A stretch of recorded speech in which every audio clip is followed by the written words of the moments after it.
எல்லாரும் நாய் நன்றி உள்ளதுன்னு வாங்க. நான் சொல்லுவேன், போதையில் ஹிஸ்டரி எழுதும்போது நாய் நன்றி கெட்டதுன்னு எழுது பதில் நன்றி உள்ளதுன்னு எழுதிட்டான்னுவேன். எல்லாரும் இது ஒரு ஆச்சரியமா தான் கேட்பாங்க. எல்லாருமே நாய் நன்றி உள்ளதுன்றான், ஆனா நீ மட்டும்தான் நன்றி கெட்டதுன்ற, எப்படி சொல்ற அப்படின்னு கேட்பாங்க.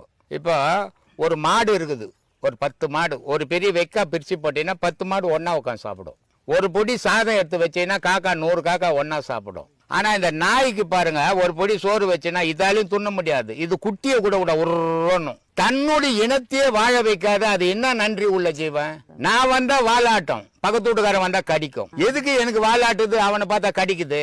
நான் சோறு போடுறேன், சுயநலத்துல என்கிட்ட வாழ்ந்து நிக்குது. அது அடுத்து வந்தா கொலைச்சாதான் நான் சோறு போடுவேன், அது கொலைகள் சோறு போட மாட்டேன், அதனால கொலைச்சி நிக்குது. இந்த நாய்க்கு கறி சோறு போட்டுனா உன் வீட்டு வாசப்படியில படுத்திருக்கோம், சாம்பார் சோறு போட்டுனா கறி சோறு போடுறோம் வீட்டுல போய் படுத்திருக்கோம். அப்புறம் எப்படி நன்றி உள்ளது? அது தான் குட்டியே சாப்பிட விடாத பொருளை நன்றி உள்ளதுன்னு எப்படி சொல்றது?